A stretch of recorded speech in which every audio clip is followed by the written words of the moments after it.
ओडिशा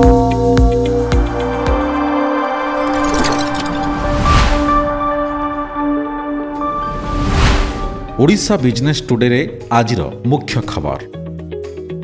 विश्व दक्षता केन्द्रर 7टी नुआ कैंपस खोलिबो। राज्य रे आउ एक शिल्प हब हेबो ढेंकानाल। आसंता 25 तारिखरु 6ठ ओडिशा पर्यटन कनक्लेव।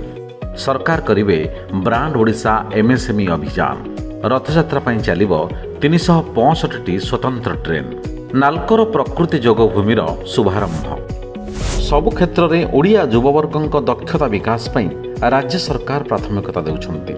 2047 सुधा विश्व दक्षता केन्द्रर 7टी नुआ कैंपस खोलिया पई सरकार लक्ष्य रखिछंती और ए नै ओडिशा विजन 2036 रे घोषणा मध्य करिछंती।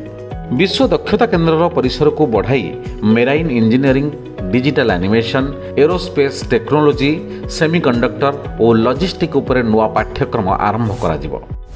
ढेंकानाल जिला कामाख्यानगर रे प्रतिष्ठा हेबो एल्युमिनियम प्लांट।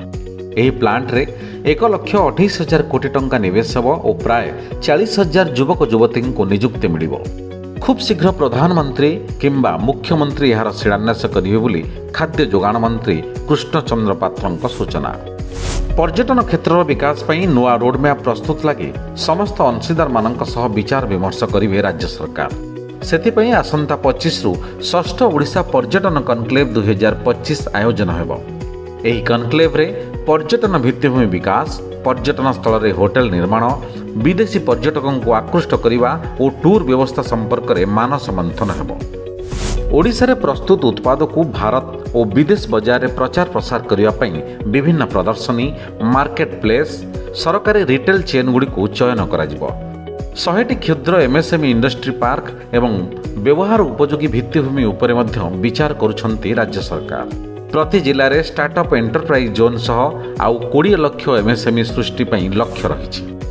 भक्त मानक निरापद और आरामदायक भाव पुरी पहुंचाइबा को रथयात्रा रे 365टी स्वतंत्र ट्रेन चलाइबा को पूर्वतट रेलपथ घोषणा करिछि।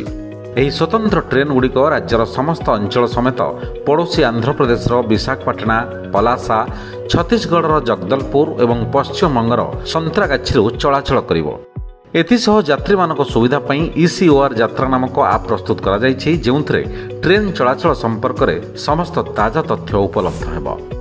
सुस्थता और योगाभ्यास को प्रोत्साहित करने उद्देश्य रे नाल्को पक्षरु पुरी रे प्रकृति जोगभूमिर शुभारंभ करा जायछि।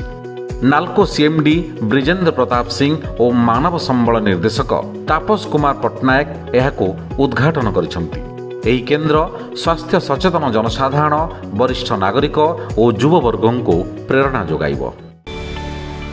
It's all of your business. Business breaking.